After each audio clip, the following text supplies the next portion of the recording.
நிருபம் 3ஆம் அதிகாரம் 20ஆம் வசனத்திலிருந்து 24ஆம் வசனம் முடிய நாம் வாசிக்கிறோம். ரோமர்கள் நிருபம் 3ஆம் அதிகாரம் 20ஆம் வசனத்திலிருந்து 24ஆம் வசனம் முடிய நாம் வாசிக்கிறோம்.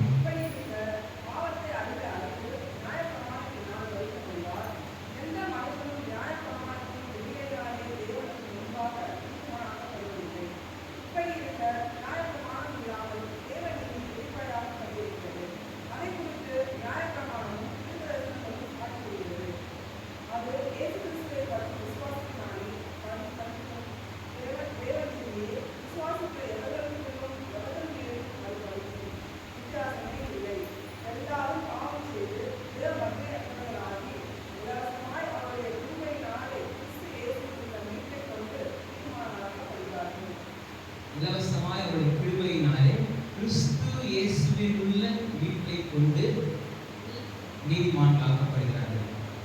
தேவனுடைய வார்த்தையினால் நிறைந்த மனிதன் அப்படின்ற தலைப்பில் தான் நம்ம தேவனுடைய சத்தியங்களை நாம் தியானித்து வருகிறோம். இந்த சத்தியங்கள்னா நமக்குள்ளாக இருக்கும் பொழுது நம்மளை ஒரு நாளும் ஒரு விஷயமும் நம்மளை வீழ்த்தி தர முடியாது. பிசாசியையும் அக்னி ஆஸ்திரங்களை அவித்து போடுவதற்கு வேதத்தின் மகத்துவங்களை, வேதத்தின் சத்தியங்களை நம்முடைய இருதயங்களில நாம் வைத்திருக்கிறது ரொம்ப ரொம்ப அவசியம். இதுக்கு நமக்கு பெரிய உதாரணம் ஆதி அப்போஸ்தலருடைய வாழ்க்கையில பார்த்தீங்கன்னா, அவர்களுக்கு வரும் தேவைகளும் சரி, அவர்களுடைய குறைவு நேரத்திலும் சரி, அவர்களுடைய பலவீன நேரத்திலையோ அவர்களுக்கு ஒரு விஷயம் தேவை அப்படின்னு யாரோ ஒரு மனிதரை போய் தேடி போல. அவங்க பண்ண ஒரே விஷயம் என்னன்னா, அது கர்த்தரை தேடி தான் அவங்க போனாங்க. அவங்க ஊழியத்திலையும் சரி, இப்போ ஊழியத்தில் ஒரு விஷயம் செய்யணும், அதாவது எக்ஸாம்பிளுக்கு ஊழியத்தை சொல்கிறேன், நீங்கள் அந்த குடும்பங்களுக்கு கூட நீங்கள் எடுத்துக்கலாம். ஊழியத்தில் ஒரு தேவை இருக்குன்னா முதல்ல முறையிட வேண்டியது கர்த்தரை தான். கர்த்தாவே இது எங்களுக்கு தேவை அப்படின்றது ஏற்ற நேரத்தில் கர்த்தர் இந்த ஊழியத்தில் அது தேவையில்லை விஷயம் சந்திக்கிறவராக இருக்கிறார். அதே போல தான் குடும்பத்தில் ரொம்ப ரொம்ப அவசியமானது என்னன்னு கேட்டால், ஃபஸ்ட்டு கர்த்தரை கேட்கறது. சிறுபிள்ளையிலேருந்தே அதை சொல்லி கொடுக்குறது நல்லது. ஃபஸ்ட்டு ஜெபம் பண்ணு. நீ அதை சின்னதாக தான் ஒரு சாக்லேட்டாக கூட இருக்கும். ஏன்னா நான் அப்படிதான் வளர்க்கப்பட்டேன். எனக்கு சின்ன வயசுலேருந்தே அப்படிதான் கற்றுக் கொடுத்துருக்குறாங்க. ஒரு சின்ன விஷயமா இப்போ ஜெபம் பண்ணு அப்படின்டுவாங்க. ஜெபம் பண்ணி ஃபஸ்ட்டு கேள்வி அப்படின்டுவாங்க.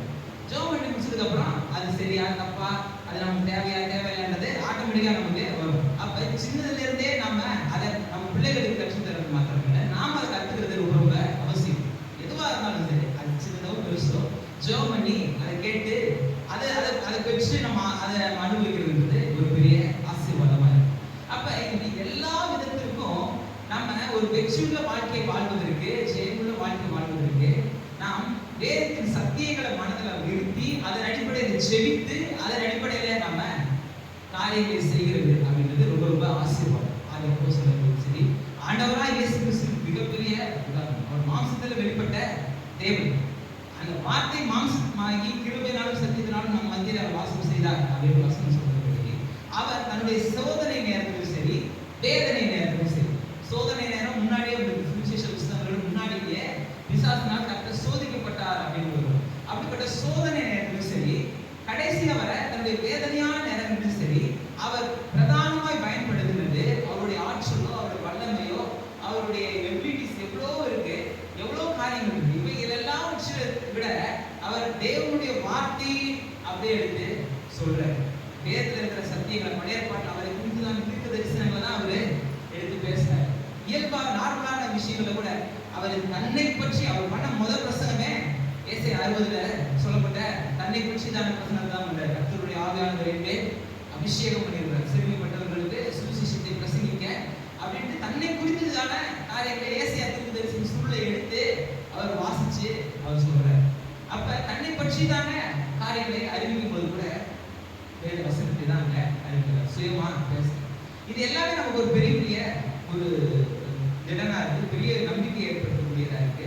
வேதத்தின் மகத்துவங்களை, வேதத்தின் சத்தியங்களை எடுத்து நம்ம சொல்லும் பொழுது அது நிச்சயமாய் ஒரு பெரிய ஆசீர்வாதமா இருக்கு.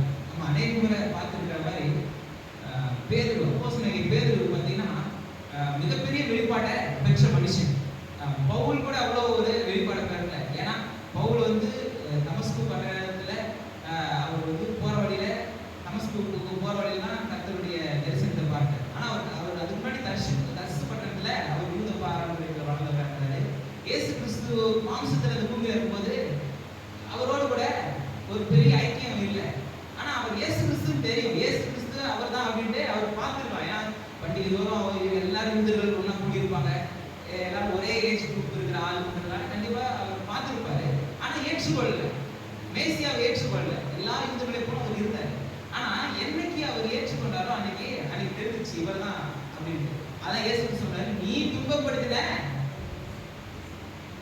இயேசு கிறிஸ்து நான். அப்ப பவுலும் அந்த ஆண்டவராய் இயேசு கிறிஸ்து பரமேறி சென்றதுக்கு அப்புறம் தான் அந்த வெளிப்பாடெல்லாம் வருது. ஆனா பேதுருவோட வெளிப்பாடெல்லாம் பார்த்தீங்கன்னா பயங்கரமான ஒரு வெளிப்பாடா இருக்கும். கடல் மேல நடக்கிற அவருடைய ரட்சிப்பின் அனுபவமே பயங்கரமான அனுபவம். யாருமே பிடிக்க முடியாத அளவு அவ்வளோ பெரிய மீன்கள் வலையில மாட்டி அவ்வளோ பெரிய ஒரு ஆசீர்வாதத்தை கர்த்தர் கொடுத்து அதை புச்சம்னு உதறி ஆண்டவருக்கு முன்னாடி ஓடி வந்த மனுஷன்.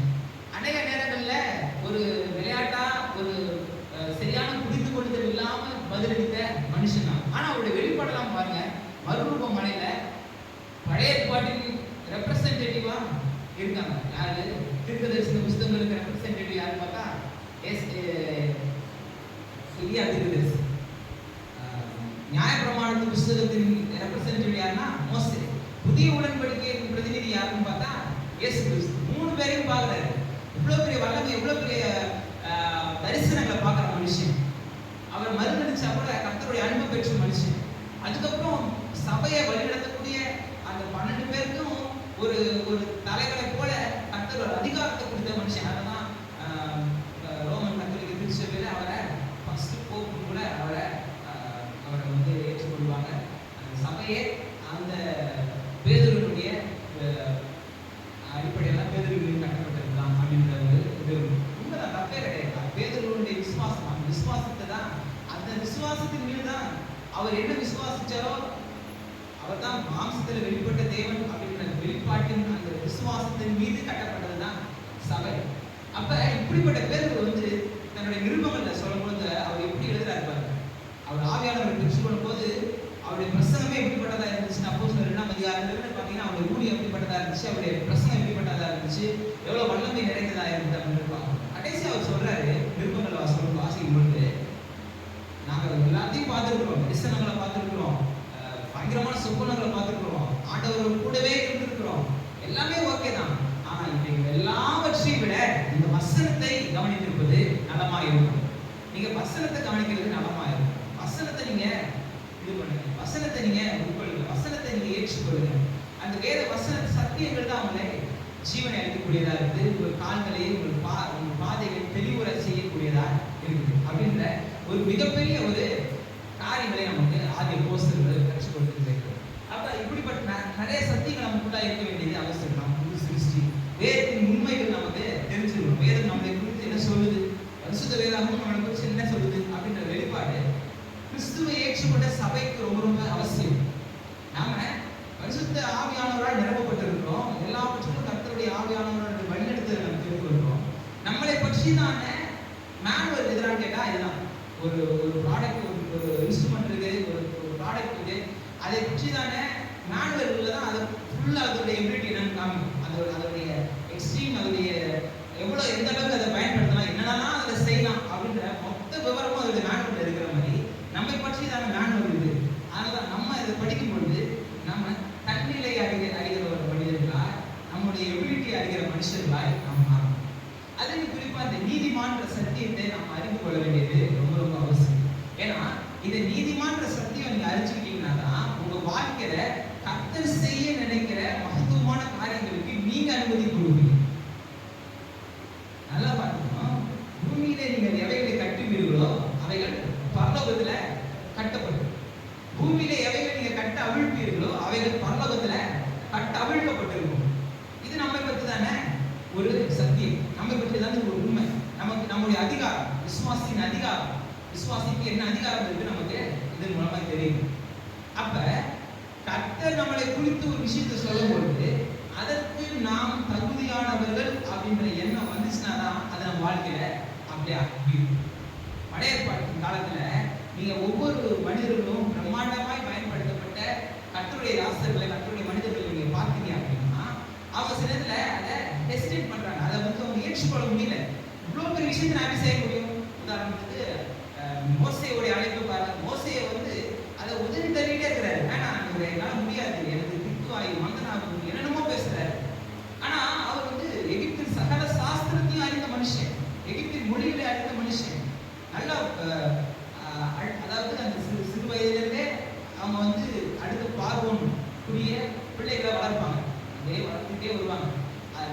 எல்லாத்துக்கும் ஒரு 4-5 அப்படியே அரண்மனையில் வளர்ற பிள்ளைகளுக்கு கொடுத்துட்டே இருப்பாங்க. எகிப்தின் சரித்திரங்களை நீங்க எகிப்தின் சரித்திர புஸ்தகம் ரீதியாகவே வாசிச்சு பார்த்தீங்கன்னாலே நிறைய இன்டர்நெட்ல நிறைய விஷயங்கள் நமக்கு கிடைக்குது. அதன்படி அவருடைய இதிலே வாசிச்சு பார்த்தீங்கன்னா எப்படிலாம் அவங்க ட்ரைனிங் கொடுக்குறாங்க, சின்ன வயசுல இருந்தே எப்படி ட்ரைனிங் கொடுத்தாங்க அப்படின்றது தெரிஞ்சுக்கணும். இப்படி எல்லா விதங்களிலும் பயிற்சி பெற்ற மனுஷன் கர்த்தருடைய அழைப்பு வரும்போது வேணாம். ஆனா உண்மைதான், அது மிகப்பெரியது. கிட்டத்தட்ட அத்தனை லட்சம் ஜனங்கள், கிட்டத்தட்ட 30 லட்சம் ஜனங்களுக்கு மேலன்னு சொல்றாங்க. இவ்வளோ ஜனங்களை ஒரு ஆளா வழி நடத்தணும். எத்தனை காலம் தெரியாது, எப்படி போகணும்னு தெரியாது. இந்த ஜனங்களுக்கு வேகமா நடக்க கூட இதாக தெரியாது. ரொம்ப ஒரு சாமர்த்தியமா எல்லாத்தையும் தப்பிச்சு போற அந்த திறமை இருக்காது. ஏன்னா எப்படின்னு பார்த்தீங்கன்னா ஒரு அடிமைத்தனத்தில் இருந்ததுனால அவங்களுடைய எல்லா விஷயங்களும் அறிவுகளும் மழுங்கடிக்கப்பட்டிருக்கும்.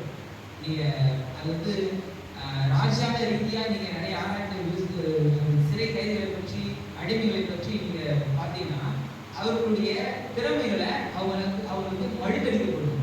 அதாவது கர்த்தர் வந்து எல்லா மனிதர்களுக்கும் திறமையை கொடுக்குற மனுஷங்களுக்கு திறமையை கொடுத்துருக்காரு. ஒவ்வொருத்தரும் ஒருத்தர் மாதிரி இன்னொருத்தர் இல்லை. ஆனா ஒருத்தருக்கு இருக்கிற திறமை மாதிரி இன்னொருத்தருக்கு இருக்காது. எல்லாருக்கும் யூனிக்கான ஒரு சிறப்பான தாளங்களை திறமைகளை கர்த்தர் கொடுத்துருக்கிறார். எல்லாருமே அதனால சமம், எல்லாருமே சமம், எல்லாருமே ஒருத்தர் சார்ந்து இருக்கணும். எப்படி நம்ம சரீரத்தில் இருக்கிற அவயங்களை போல சரீரம் ஒரு அவயமா கூடியிருக்கு. ஆனா ஒவ்வொரு பார்ட்டுக்கும் தனித்தனியான ஒரு இண்டிவிஜுவலான ஒரு வேலை இருக்கு. இதுல நான் பெரியவன் நீ பெரியவன் யாரும் சொல்ல முடியாது. எல்லாமே இணைஞ்சாதான் சரீரம். அதே போலதான் நாம எல்லாருமே ஒரு அவயவா இருக்கிறோம். நம்மளை இணைப்பது சபை. இதுக்கு தலை யாருன்னா கிறிஸ்து. அவர் தான் நம்ம கட்டளையிடுகிறவரா இருக்கிறார். இப்படி மனுஷனுக்கு எல்லாருமே எபிலிட்டிஸ் இருக்கு. ஆனா அந்த அடிமைகளுக்கு அவங்க தனி திறமைகள் அவங்க வெளிப்பட்டுருச்சுன்னா அவன் என்ன பண்ணுவான்? அந்த திறமையின் அடிப்படையில் அவன் பிழைக்க ஆரம்பிச்சிருவான். அவன் ஒரு தட்சனா இருக்கிறான், அவன் தச்சு தொழில் இயற்கையான ஒரு இருக்குன்னா அவன் இயற்கையா அவன் செய்யக்கூடாது. அது அடிமைத்தனம். அவன் இயற்கையா செஞ்சுட்டான் அப்படின்னா அவன் அதை வச்சு அவன் என்ன பண்ணுவான்? மேல வந்துடுவான். அப்ப நான் சொல்றதை மட்டும் நீ செய் அப்படின்னு சொல்றதுதான் அடிமைத்தனம். நான் சொல்றதை செய் அப்படின்ட்டு அந்த இதுவே நான் கற்றுத்தரதை நீ செய் அப்படின்ட்டு அவங்கள ஒரு மட்டுப்படுத்தி வச்சிருப்பான். இப்படிப்பட்ட ஜனங்களை வழி நடக்கும். அப்ப மோசே என்ன பண்றாரு? அதை உதவிக்காக ஆனாலும் தன்னுடைய கிருபை அங்க வழி நடந்துச்சு. அப்ப எதுக்குன்னா நான் நீதிமான்கள் அப்படின்ற ஒரு உணர்வு நமக்கு இருந்தா மாத்திரம்தான் நம்ம கட்டடத்துல போவோம். கட்டடத்துல தைரியமா பேசுவோம். கர்த்தாவே நீதிமான மாற்றி இருக்கிறீர், நீதி உணர்வு எனக்கு இருக்கும் பொழுதுதான் நிச்சயமா அவரிடத்துல நம்ம போய் அந்த பெரிய நன்மைகளை பெரிய ஆசீர்வாதங்களை நம்ம பெற்றுக்கொள்வதற்கு நடைமுறைப்படுத்துவதற்கு நீதிமான சக்தியை கொண்டு ரொம்ப அவசியம். அதுல நம்ம இந்த ரோமர்கள் 3ஆம் அதிகாரத்துல நாம் பார்த்தோம். நான் போன வாரம் சொன்னேன், இந்த 3ஆம் அதிகாரத்துல 23-24 வசனம்ன்றது ஒரு ஒரு ஒரு செல் மாதிரி. இப்ப பெரிய பெரிய ஆராய்ச்சியாளர்கள் சொல்றாங்க, ஒரு செல்ல இருந்து மனுஷனை கிரியேட் பண்ண முடியும், அதை மல்டிப்ளை பண்ண முடியும், வச்சு இது பண்ண முடியும். அதாவது ஜீனை எடுத்து வைக்கிற மாதிரி அந்த அந்த ஒவ்வொரு மனிதனுடைய குணாதிசயத்தை, ஒவ்வொரு இனக்குழுவின் குணாதிசயங்களை ஜீன்ஸை எடுத்து வச்சிருக்கிறாங்க. தாவரங்களுக்கு, மிருகங்களுக்கு. ஏன்னா உலகமே அழிஞ்சிருச்சு, திடீர்னு ஒரு போர் வந்துச்சு, இல்லை வானத்துல விட்டு ஏதோ அழிஞ்சு போச்சுன்னா கூட திருப்பி ரீகன்ஸ்ட்ரக்ட் பண்றதுக்கு அதற்கான ஆய்வகத்துல நான் பார்க்கல வச்சுருக்காங்க. ஏன்னா அதை வச்சு மறுபடியும் ரீகன்ஸ்ட்ரக்ட் பண்ண முடியும். நிறைய இதுவும் சொல்றாங்க, குளோனிங் முறை அதெல்லாம் பற்றி நீங்க படிச்சு பார்த்தீங்கன்னா தெரியும். கிட்டத்தட்ட ஒரு 1000-2000 வருஷத்துக்கு முன்பாக அழிந்து போன ஒரு உயிரினம் சரியான விதத்தில் பதப்படுத்தப்பட்டிருந்துச்சுன்னா அதனுடைய எலும்பு மச்சைகளிலிருந்து எடுக்கப்படுற அந்த டிஎன்ஏ வச்சு அந்த மிருகத்தையே மறுபடியும் என்ன பண்றாங்க? ரீக்ரியேட் பண்றாங்க. அது அப்படிப்பட்ட ஆராய்ச்சிகள் ரஷ்யாவில், ஜப்பான் மார்டன் சைட்லாம் இப்படிப்பட்ட ஆராய்ச்சிகள் நடக்குது. அது அழிவு போன நம்ம வரலாற்றில் பார்த்த மிருகங்களை திருப்பி கொண்டு வரதுக்கு அவங்க நிறைய முயற்சி இருக்கிறாங்க. சக்ஸஸும் பண்ணிட்டாங்க. அது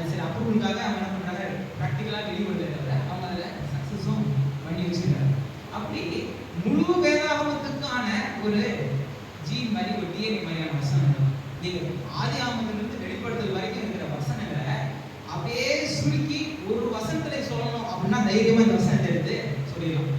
ஒரே ஒரு பகுதியை எடுத்து நீங்க சொல்லணும், இது மொத்த பைபிளின் சாராம்சத்தையும் ஒரே வசனம் சொல்லணும் அப்படின்னா எங்களுக்கு ஒரு ட்ரைனிங் இருக்கு. நான் படிச்ச காலேஜ் வந்து கொஞ்சம் விவரமான காலேஜ். என்னன்னா நமக்கு கதை ஈஸி. ஒரு விஷயத்த ஒரு லைனை கொடுத்தீங்கன்னா 100 பக்கத்துக்கு எழுதுறதுக்கு நமக்கு திறமை இருக்கு. அது நம்ம குறிப்பா தமிழர்களுக்கு எப்படின்னா ஒரு விஷயம் சொன்னீங்கன்னா அதை பத்தி தெரியுதோ தெரியலையோ அடிச்சு கதை எழுதுறது பயங்கரமான ஆளு. அதான் நம்ம பசங்க எக்ஸாம் எழுதுற பேப்பர்லாம் பார்த்தீங்கன்னா பயங்கரமா இருக்கும். அவங்க அப்படிப்பட்ட ஒரு விஷயங்களை எழுதிச்சிருப்பாங்க. உண்மையா இருக்கிற சத்தியங்கள் கூட உண்மையா அந்த புக்ல கூட அப்படி இருக்காது. அந்த அளவுக்கு இவன் கதை எழுதிச்சிருப்பான். அப்படி ஏன்னா நான் எழுதியிருக்கேன், அதனால சொல்றேன். அப்ப இப்படிதான் நம்ம இது பண்ண முடியும். ஆனா எங்க காலேஜ் எப்படின்னா கொஞ்சம் வித்தியாசமா இருக்கு. என்ன பண்ணுவாங்க, ஒரு சாப்டர் ஃபுல்லும் படிச்சு ஒரு வசனத்தை நீ ஒரு சாப்டர் எழுதுனா நமக்கு தெரியும். ஒரு வசனத்தை எடுத்து வச்சுக்கிட்டு அதை கதையா நம்ம எழுத முடியும். இவங்க என்ன சொல்லுவாங்க, ஒரு சாப்டரை ஒரு வசனம் ஆகணும். ஒரு முழு அதிகாரத்தை கொடுத்து ஒரே வசனத்துல சொல்லிருக்கோம். அடுத்தது ஒரு புக்கை ஒரே வசனத்துல சொல்லணும். ஒரே ஒரு சென்டென்ஸ்ல அந்த அதிகாரத்தை பற்றி சொல்லுது, அந்த புத்தகம் இதை பற்றி சொல்லுது.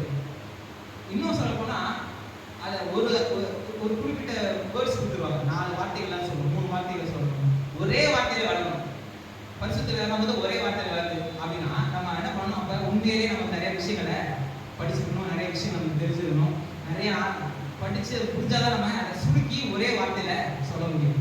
அப்படி இந்த முழு வேதாகமத்தையும் ஒரே ஒரு சென்டென்ஸ்ல சொல்லணும்னா அதுதான் இந்த 23ஆம் வசனம் 24ஆம் வசனம். எல்லாரும் பாவம் செய்து தேவ மகிமை அற்றவர்களாகி அப்படின்னும் பொழுது அவர் தேவ மகிமை ஏதோ பெற்று இருந்திருக்காங்க. ஏதோ ஒரு காரணத்தினால தேவ மகிமையை இழந்திருக்காங்கன்ற சக்தி நமக்கு அதை புரியுது.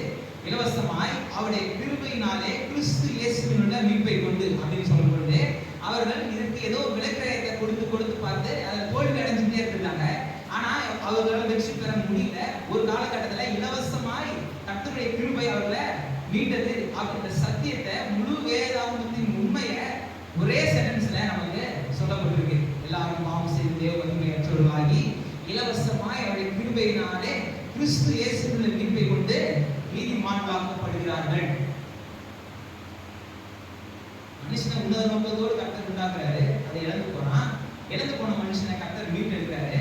மீட்டெடுத்தது மாத்திரமல்ல, அவனை கொண்டு போய் தன்னுடைய ஒரிஜினல் பிளான்ல அவனை எப்படி இருக்கணும்ன்ற எண்ணத்துல சிருஷ்டித்தாரோ அப்படிப்பட்ட நிலையை அவன் அடைவதற்கு அவரே உதவி செய்து அவரே அவனை தகுதியாக்கி இருக்கிறாருன்ற முழு வேதாகமத்தின் சத்தியத்தை ஒரே சென்டென்ஸ்ல நமக்கு சொல்லப்பட்டிருக்கு. அப்ப இந்த காரியங்கள் பார்த்தீங்கன்னா ரொம்ப அவசியம். நீதிமான்ற சத்தியம்ன்றது ரொம்ப அவசியமாய் நம்ம தெரிஞ்சுக்க வேண்டியது.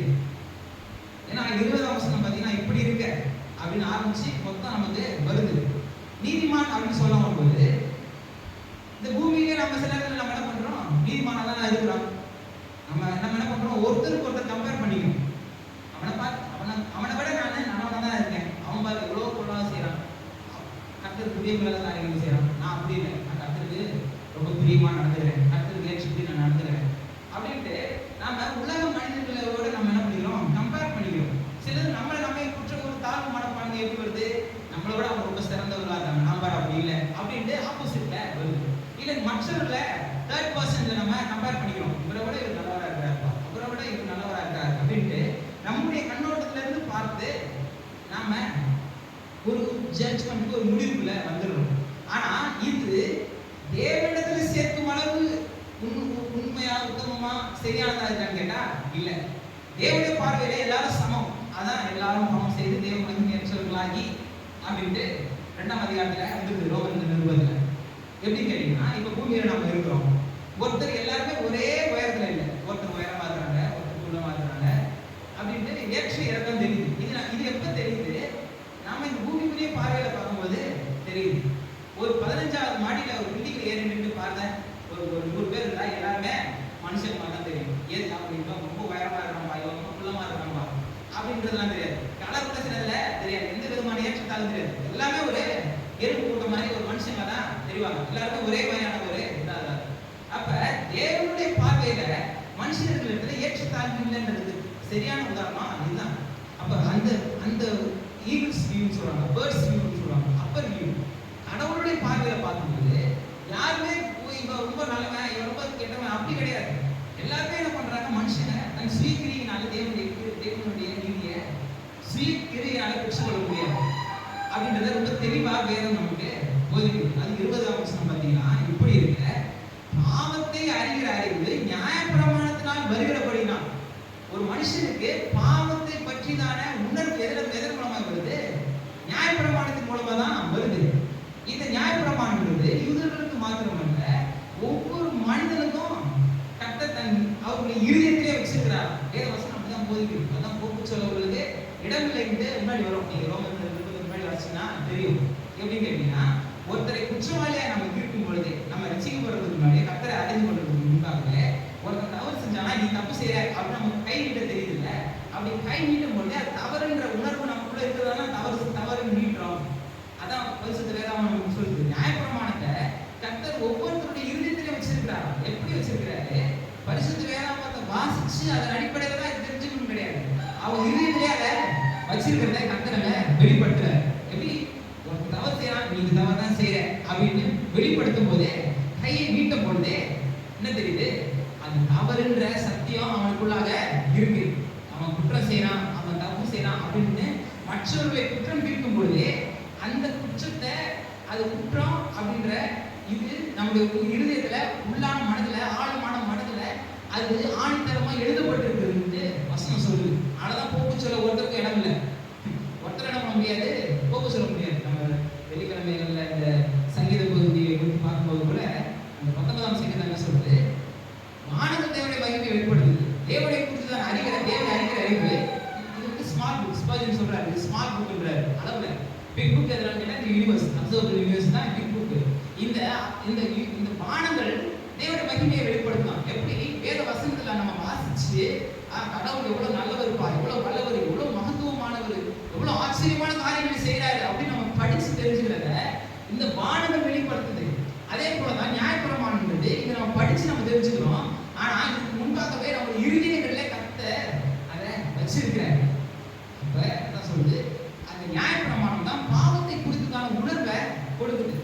இது தப்பு, இது சரின்ற உணர்வு கொடுக்குது. நீங்க யோசிச்சு பாருங்க, எந்த நியாயப்பிரமாணம் இருந்துச்சு? எந்த 10 கட்டளை இருந்துச்சு ஆதாம் இடத்துல? ஆனா ஆதாம் தவறு செஞ்ச உடனே, நன்மை தீமை அறியத்தக்க விருட்சத்தின் கனியை புசிச்ச உடனே தவறு செஞ்சுக்கணும்ன்ற உணர்வு அங்க வந்துருச்சு. பாவ உணர்வு அங்க வந்துருச்சு. பாவ உணர்வை கொடுக்கறதுக்கு வேதத்துல தேவனுடைய சத்தியங்கள் நியாயப்பிரமாணத்தை சொல்லி சொன்னதுக்கு அப்புறம் தான் பாவ உணர்வு ஒரு மனுஷனுக்கு வரும் கிடையாது. மிச்சிருந்த ஒரு உதாரணம் ஆதாம் தான். ஆதாமுக்கு எந்த நியாயப்பிரமாணம் இருந்துச்சு? எதுவுமே இல்லை. ஆனா தான் தவறு செய்ததை அங்க உணர்த்தப்படுது. அப்ப இருதயத்துல இந்த நியாயப்பிரமாணம் இருதயத்துல இருக்கு. இது பாவத்தை குறித்ததான உணர்வை நமக்கு கொடுக்குது. அதை நான் சொன்ன மாதிரி அது வந்து ஒரு ஸ்கேன் ரிப்போர்ட் மாதிரி, எக்ஸ்ரே ரிப்போர்ட் மாதிரி அது எங்க பிரச்சனைன்றதை தெளிவா காமிக்குது.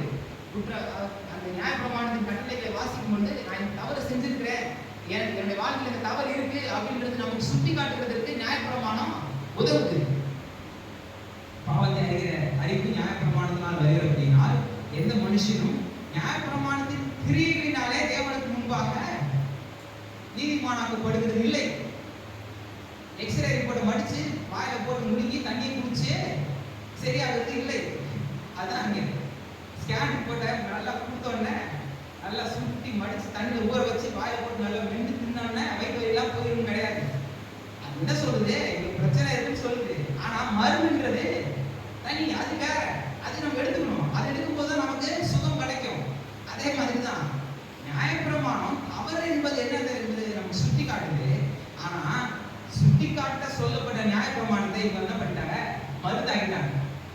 இது நியாயப்பிரமாணத்தை மருந்தாக்கிட்டு அந்த நியாயப்பிரமாணத்தின் கிரியைகளின் அடிப்படையில நான் கட்டடத்துல போய் சேர்த்துருவேன் அப்படின்ற ஒரு எண்ணத்துல அவங்க அந்த ஒரு முடிவுக்கு வந்துட்டாங்க. இவரேலாம் வாட்சி பார்த்தீங்கன்னா ரொம்ப தெளிவாக அதனுடைய ஆக்கியம் எழுதியிருப்பார். ரொம்ப சிறப்பாக எழுதியிருப்பார். இதுலேயே ரோமர்கள் நிருபமே அதான். எப்படி நியாயப்பிரமாணத்தின் கிரியைகள் இல்லாம ஒரு மனுஷன் நீதிமானாக்கப்படுறது தான் ரோமர்கள் நிருபமே. இதனுடைய சாராம்சமே அப்படிதான் இருக்கு. அந்த ஒரு கண்ணூரில் வாசி பார்த்தீங்கன்னா வசனம் நமக்கு ரொம்ப விஷயம் நமக்கு போயிருக்கும். நீதிமானாக்கப்படுதலை குறித்ததான சத்தியங்களை ஒரு பெஸ்ட் ஒரு விஷயங்களை நம்ம பார்க்கணும்னா இதில் தான் நம்ம பார்க்க முடியும். வரும்போது பார்த்தீங்கன்னா அடுத்த வசனம் இப்படி இருக்க, இப்படின்னா இருக்கும் பொழுது இப்படி இருக்க நியாயப்பிரமாணம் இல்லாமல் தேவ நீதி வெளியாக்கப்பட்டிருக்கிறது. அதை குறித்து நியாயப்பிரமாணம் தீர்க்கதரிசனங்களும் சாட்சிகள். அது இயேசு கிறிஸ்துவை பற்றி விசுவாசத்தினாலே பலிக்கும். என்ன வந்து இப்ப வேத வசனம் ஒரு விஷயத்தை ரொம்ப தெளிவா சொல்லுது. ரட்சிப்புனா அது கர்த்தர் அருளக்கூடியதுதான். அது சுய கிரியின் அடிப்படையில ஒரு மனிதனும் பெற்றுக்கொள்ள முடியாதது. சுய கிரியின் அடிப்படையில தேவனிடத்தில் கிட்டி சேர முடியாதது. வழி ஒரு மனிதனை பரிசுத்தமாக்கிருச்சு அப்படின்னா கிறிஸ்து வெளிப்பட வேண்டிய அவசியம் இல்லை. ஏன் இன்னொருத்தர் அவங்க வழி செலுத்த வேண்டிய அவசியமும் இல்லை. அவங்க சர்வாங்க தானப்படி, சமாதான வழி, போஜன வழி, பாவலி வாங்க வழி, குச்சினி வாங்க வழிட்டு வழிகளை ஒவ்வொரு பண்டிகைகளின் அடிப்படையில், ஒவ்வொரு நாட்களின் அடிப்படையில், ஒவ்வொரு விஷயங்களின் அடிப்படையில், ஒவ்வொரு காரியங்களின் அடிப்படையில் அவங்க போய் பலி செலுத்த வேண்டிய காரியம் என்னன்னா, ஒரு முறை செலுத்தினாங்க எல்லாரும் சரியாயிடுச்சுன்னா திருப்பி இன்னொரு பலி செலுத்த வேண்டிய அவசியமே இல்லையே.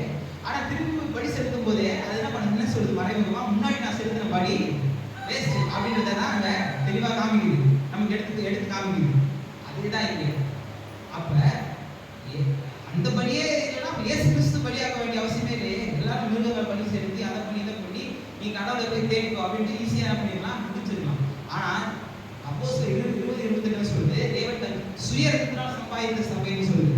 தேவன் மாம்சத்தில் வெளிப்பட்டு தன்னை வெளிப்படுத்தி நம்மளை போல மனுஷனாகி பாடுபட்டு கல்வாரி சிலுவையில தன்னுடைய கடைசி சொல் ரத்தத்தை வரைக்கும் சிந்தி இந்த மீட்பை ஏற்படுத்த வேண்டிய அவசியம் இல்லை. சுய கிரியினால் நீதிமானாக்கப்பட்டிருந்தார். இனி நீதிமானாக்கப்பட முடியுமானா? நீதிமானுக்கேற்ற கிரிகளை நடப்பிக்கணும். ஏன் நடப்பிக்கணும்? நீதிமானாக்கப்பட்டதுனால. இதை பத்தி நம்ம அடிப்படையா நம்ம தெரிஞ்சுக்கணும். இப்ப ஒரு குடும்பத்துல ஒரு குழந்தை பிறகுதுன்னா அந்த குடும்பத்தினா அது பிறந்தனா அந்த குடும்பத்துக்கு என்ன ஆயிடுது, அந்த குடும்ப உறுப்பினராக மாறிடுது. பிறப்பின் அடிப்படையில் அந்த ஸ்லாக்கியம் கிடைச்சிருது. அதே போலதான் நாம தேவனால் பிறந்தவர்களா இருக்கிறதுனால பிறப்பின் அடிப்படையிலேயே நம்ம என்ன பண்றோம், இந்த ஸ்லாக்கியத்தை பெற்றுக் கொண்டிருக்கிறோம். இந்த இது அதுதான் நான் முன்னாடியே சொன்னேன். உறவு வேற, ஐக்கியம் வேற. உறவு இருக்கிறதுனால ஐக்கியம் இருக்குன்னு அவசியம் இருக்கு கிடையாது. ஆனா ஐக்கியம் ரொம்ப ரொம்ப அவசியம். அதனால பாவம் செய்யக்கூடாது. அது பாவத்தை கண்டித்து உணர்த்தணும். பாவத்தை நம்ம சரியான விதத்துல நம்ம கையாளணும். ஏன் நம்ம சொல்றோம் அப்படின்னா, பாவம் வந்து தேவனுக்கும் நமக்கும் இருக்கிற ஐக்கியத்துக்கு எடுத்து போடுறோம். ஒரு மரத்துல இருந்து கிளையை வெட்டி போட்டா கூட அந்த மரத்தின் பேரை தான் அந்த கிளையை அறிய போடும். ஒரு மாமரத்தினுடைய கிளை தான் சொல்லப்படும். ஆனா அதுல ஜீவன் இருக்காது. அந்த உறவு இருக்கிறதுனாலே நம்ம பரலோகம் போயிட முடியாது. ஐக்கியம் இருக்கணும். அப்பதான் நம்ம கனி உள்ளவர்களா இருப்போம், ஜீவன் உள்ளவர்களா இருப்போம் அப்படின்றது ரொம்ப அவசியம்.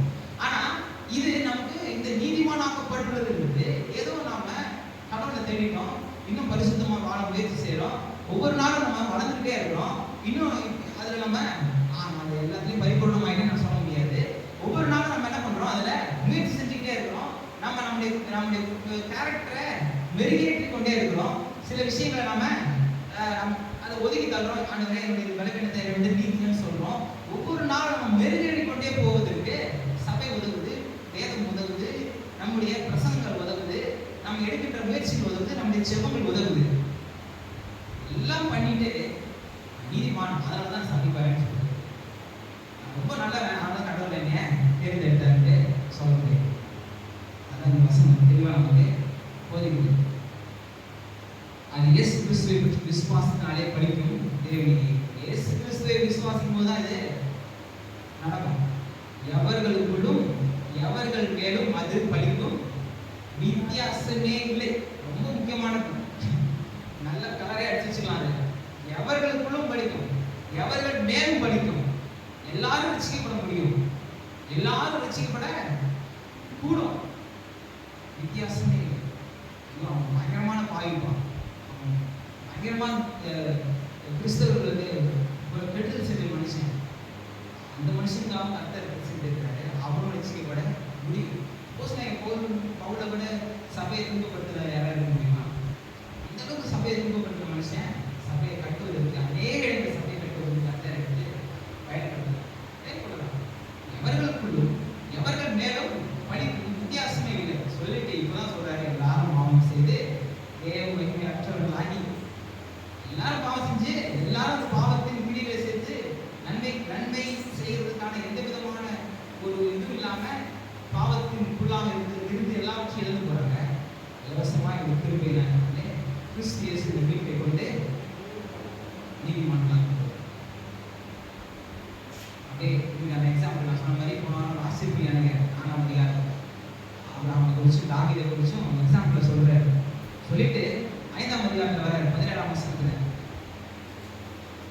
அல்லாமலும் ஒருவருடைய விருதினாலே அந்த ஒருவன் மூலமாய் மரணம் ஆண்டு கொண்டிருக்க. இது ரொம்ப முக்கியம். இன்னைக்கு நாம பார்த்துருக்கிற நாம் கேள்விப்பட்டிருக்கிற எல்லா பாவத்திற்கும், எல்லா சாபத்திற்கும், எல்லா தீமைகளுக்கும், எல்லா நாசமோசங்களுக்கும் அடிப்படை முதலாம் மனுஷனுடைய வீழ்ச்சி. அந்த முதலாம் மனுஷனுடைய வீழ்ச்சி உண்மை. அது நிச்சயமாய் நடந்தது. அந்த வீழ்ச்சியினாலதான் எல்லா தீமைகளும் மனுக்குலத்துக்கு வந்து அப்படிங்கிறது உண்மை. எல்லாரும் பிறந்தா எல்லாரும் ஒரு நாள் மறிக்க போறோம் அப்படின்றது உண்மை. அது மாறாத உண்மையா இருக்கு இந்த பூமிக்குரிய வாழ்க்கையில.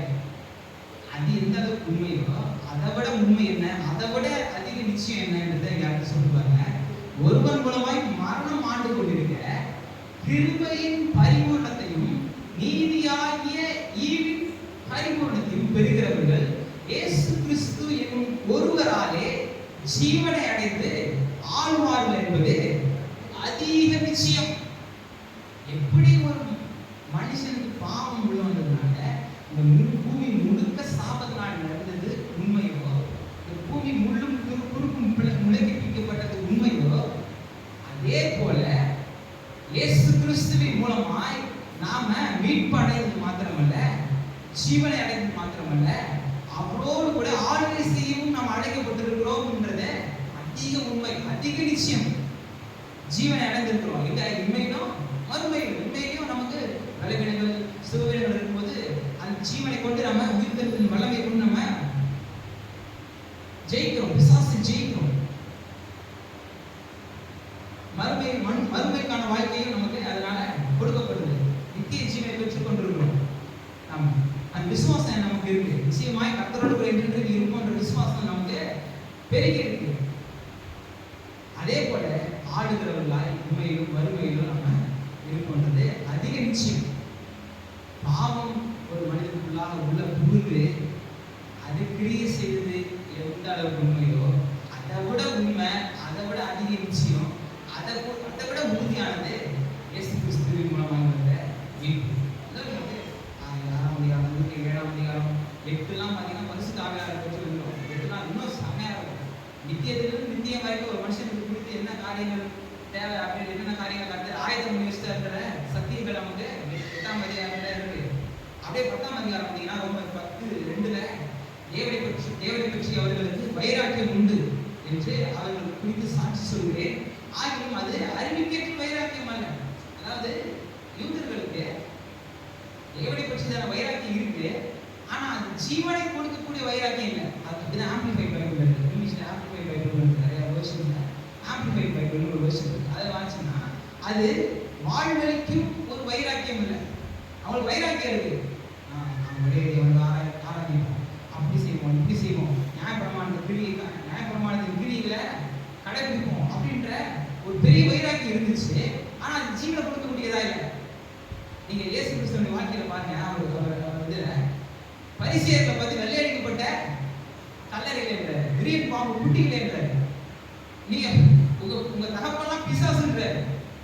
யாரை பத்தி? யூதர்களை பார்த்து சொல்றாரு, பரிசேயர்களை பார்த்து சொல்றாரு. ஆனா எந்த பாவத்துல குறிப்பிட்ட ஸ்திரியோ, எந்த ஒரு மனுஷனை பார்த்து பிசாசின் விடியில் அகப்பட்டவனை பார்த்தோ, இல்ல கடைசியில சிலுவையில கல்வனா இருந்தவனை பார்த்தோ பிசாசுல பிறந்தவன் அதனால பாவத்துல இருக்குன்னு சொன்னாரா? சொல்லவே இல்லை. ஆனா யூதர்களை பார்த்து சொல்றாரு, நீங்க பாவத்துல பிடிப்பட்டவங்களை பார்த்து இனிமே பாவம் செய்யாது அப்படின்றாரு. பாவியில நேசிச்சாரு, பாவத்தை கண்டிப்பு நடத்தினார். ஆனா இங்கே பார்த்தா யூதர்களை பார்த்தா அவங்கள வெளுத்து வாங்குறாரு, சாட்டை எடுத்து சாத்துறாரு. எந்த பாவி மூலம் தான் சாட்டை எடுத்து சாத்தினாரு? ஆனா தேவாலயத்துக்கு போயிட்டதை செய்யறாரு. அப்ப ஏன்னா காரணம் இங்க போடுற யூதர்களுக்கு தேவனை பற்றி அவர்களுக்கு வைராக்கியம் இருக்கு.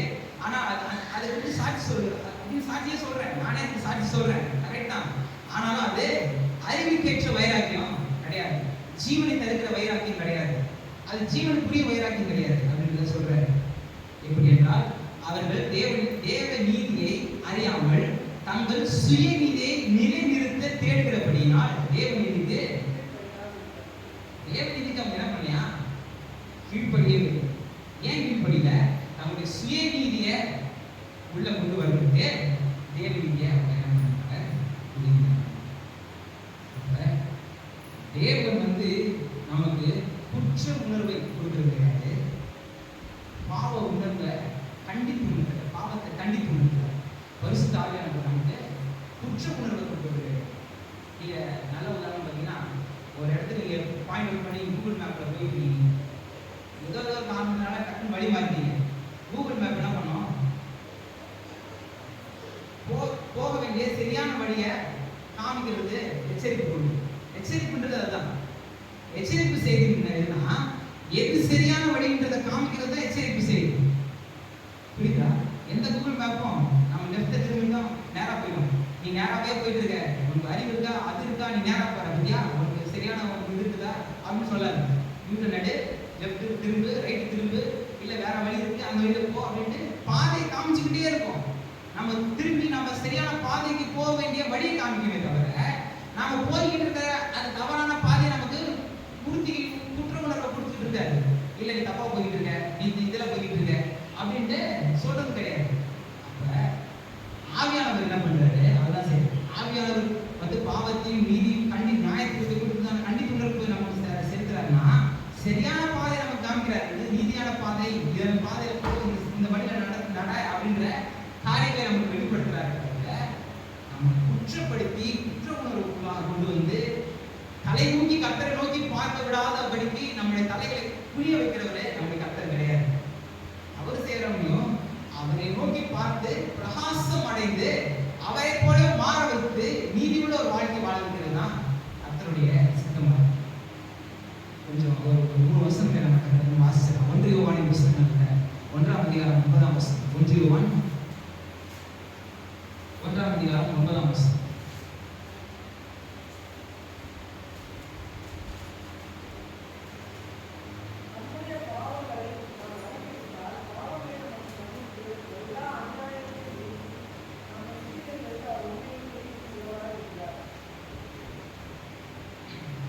சுத்திகரிப்பதற்கு அவர் உண்மையும் நீதியும் உள்ளவராக இருக்கிறார். அதை செய்யறதுக்கு அவருக்கு விருப்பப்படுறாரு. அதை அவரால் செய்ய முடியும்.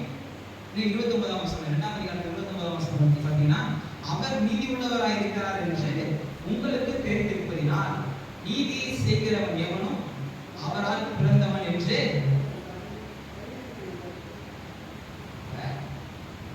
அப்படியே பெற்றோர் மாதிரி செய்யணும்னு சொல்றோம். அப்படியே தாத்தனை மாதிரி செய்திருப்பாரு, அப்பா மாதிரி செய்திருப்பாரு அப்படின்னு நம்ம சொல்றோம். அப்ப நாம நீதியை செய்யறோம் அப்படின்னா ஏதோ ரொம்ப நல்லவன்றான நீதி செய்யல, நாம அவரால் பிறந்திருக்கிறோம், புது சிருஷ்டியாய் மாற்றப்பட்டு இருக்கிறோம். அவரால் பிறந்திருக்கிறதுனால நம்ம நீதி கேட்ட கிரியைகளை நடப்பிக்கிறோம். நம்மிடத்துல நன்மை பெருகி வருவதற்கான காரணம் என்னன்னா அவரால் பிறந்திருக்கிறோம். அப்ப மரம் தன் கனியினால் அறியப்படுவது போல நாம கர்த்தரால் அபிஷேகம் பண்ணப்பட்டு அவரால் ரட்சிக்கப்பட்டுட்டோம் அப்படின்றத நம்முடைய கிரியைகள், நம்முடைய கனிகள் வெளிப்படுது. இன்னொரு வசனம் 3ஆம் அதிகாரம், இதே 1 யோவான் 3ஆம் அதிகாரம் 7ஆம் வசனம் வாசிச்சு பார்த்தீங்கன்னா, பிள்ளைகளே நீங்கள் ஒருவராலும் வஞ்சிக்கப்படாதீர்கள், நீதியை செய்கிறவன் அவர் நீதி உள்ளவராய் இருக்கிறது போல தானும் நீதி உள்ளவராய், அவர் நீதி உள்ளவராய் இருக்கிறது போல தானும். ஏன்? நீதி என்பது நமக்கு கொடுக்கப்பட்டிருக்கு, நீதி நமக்கு அருளப்பட்டிருக்கு, நீதி நமக்கு நம்முடைய வாழ்க்கையில நாம் நீதிமானாய் மாறுவதற்கான ஸ்லாக்கியம் நமக்கு ஈவாக கொடுக்கப்பட்டிருக்கு. நீதியாகி ஈவாக இது கொடுக்கப்பட்டிருக்கு. நிச்சயமாய் அந்த நீதியின் கனிகளை, நீதியின் கிரியைகளை நாம் வெளிப்படுத்த வேண்டியது ரொம்ப அவசியம். நீதியின் கிரியைகளை நாம் வெளிப்படுத்த வேண்டியது ரொம்ப முக்கியம். ஏன் முக்கியம், ஏன் அவசியம் அப்படின்னா, நம்ம அபிஷேகத்தை பெற்றிருக்கிறதுனால, அவரால் ரட்சிக்கப்பட்டிருக்கிறதுனால, அவரால் நம்ம முன்குறிக்கப்பட்டிருக்கிறதுனால அந்த காரியங்களை நம்ம வெளிப்படுத்துவது அவசியமானது. ஆமென். அப்ப நீதிமான்களாய் நம்ம மாற்றப்படுவோம். நீதிமான்களாய் நம்ம மாற்றப்படுவோம். ஈவு நமக்கு கொடுக்கப்பட்டிருக்கு.